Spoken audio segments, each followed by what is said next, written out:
এই হচ্ছে ঢাকায় আসার পরে বারান্দা পুরা গুছালাম। বারান্দার অবস্থা দেখেন, এই যে এতগুলা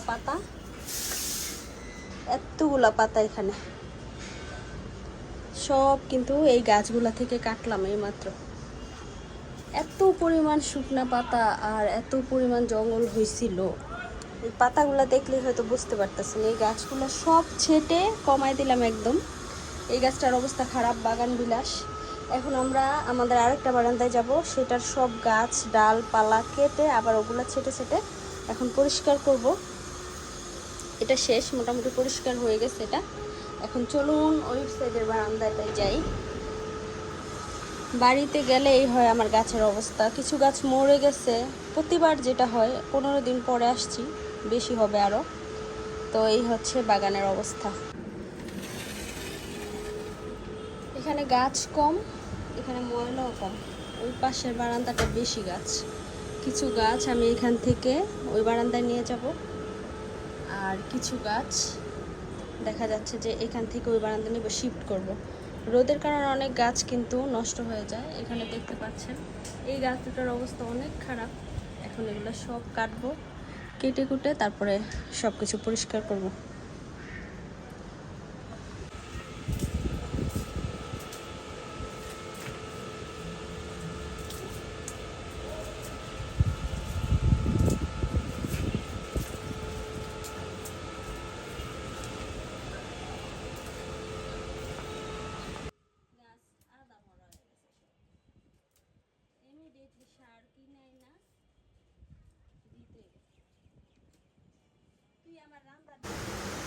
হঠাৎ বৃষ্টি নেমে যায়, দেখেন কখন যে বৃষ্টি হবে কখন যে রোদ থাকবে বলা যায় না। একটু আগে রোদ, কি পরিমাণ রোদ ছিল, আবার এখন বৃষ্টি হইতেছে। আর বারান্দাটা গুছানোর পরে দেখেন কি সুন্দর, খালি খালি লাগতেছে। এখন অনেক গাছ নেই, ওই বারান্দায় কিছু গাছ নেওয়া হয়েছে, আর কিছু গাছ আমি এখানে রেখেছি একটু খোলামেলা রাখার জন্য। এখন গাছগুলো প্রপারভাবে রোদও পাবে, বৃষ্টিও পাবে, এখন আরও বেশি সুন্দর লাগছে। এখানটায় বসে এক কাপ চা খেতে খুবই ভালো লাগে। এখন বৃষ্টি হচ্ছে, তো আমি মাঝে মধ্যে এই জায়গাটায় বসে থাকি, আমার অনেক ভালো লাগে। এখানে বসে পুরা উঁচু থেকে সব কিছু দেখা যায়। চলুন ওই বারান্দাটা আপনাদের দেখাই, যদিও এখনো দেখানো হয় নাই। সিম্বা তুমি ভিজে যাবে, এদিকে আসো। সিম্বা, সিম্বা খাবে না, আসো। চলেন, এখানে তো বৃষ্টিতে অবস্থা দেখেছেন।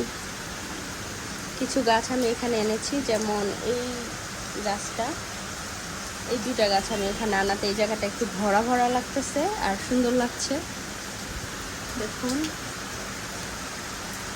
ভালো বৃষ্টি হচ্ছে, ওই পাশ থেকে বোঝা যাচ্ছে না, আবার এই পাশে কিন্তু বোঝা যাচ্ছে, ভিতরে পানি আসতেছে। বৃষ্টি কার কার ভালো লাগে? বৃষ্টি আমার মনে হয় খুব কম মানুষ আছে যাদের বৃষ্টি ভালো লাগে না। এখানে যদিও আমি কোনো কিছু কিন্তু নিচেই করে নেই, বিছানো হয় না এখানে কিছু, আর বেশিরভাগ সময়টা ওইখানে বসি, সেই জন্য এখানে নিচে কিছু বেছানো হয় নাই।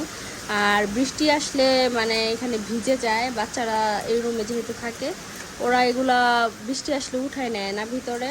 তো আমার বারান্দায় রেখেছি, যাতে বৃষ্টি হলে বা পানি আসলে আমি কার্পেটগুলোকে ভিতরে নিয়ে যাই। বাচ্চারা তো আর ওটা করবে না, সেই জন্য এখানে যখন বসে তখনই সেট করে দিই। তাছাড়া এইভাবেই থাকে বেশিরভাগ সময়। এত সুন্দর বৃষ্টি, এই বৃষ্টিতে তো মানে যদি আরও বৃষ্টি হয়, এত সুন্দর বৃষ্টিতে আমরা সাধারণত অনেক সময় খিচুড়ি রান্না করে থাকি। তো ভাবছি আজকে খিচুড়ি রান্না করব।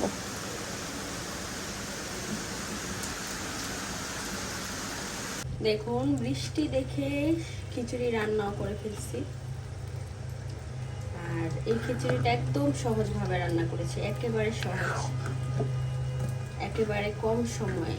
আর এটা এত মজার হয়, দেখেই বুঝতে পারতেছেন হয়তো। একটু সবজি দিয়েছি, পেঁপে আলু, সাথে মাংস রান্না করা ছিল সেগুলো দিয়ে দিয়েছি। তারপরে লাস্টে ধনিয়া পাতা দিয়ে নামিয়ে নিয়েছি, আর সব ধরনের মশলা, সাথে চিলি ফ্লেক্সও দিয়েছি কিছু ঘ্রাণের জন্য। মাংস, ঝুরা মাংস দিয়ে সাথে চাইলে খিচুড়িটা খাওয়া যাবে। সাথে আছে আমের আচার, তো আর কি লাগে। এই হচ্ছে আমাদের খিচুড়ি, ঝুরা মাংস, সাথে আছে আচার, এখানেও মাংস আছে খিচুড়ির সাথে। এখন এখন আমরা দুপুরের খাবার খাবো। যদিও এখন বৃষ্টি নেই, রোদ উঠে গেছে। যদি বৃষ্টি থাকতো তাহলে আমরা খেতাম বারান্দায় বসে। এই হচ্ছে আমাদের আজকে দুপুরের খাবার।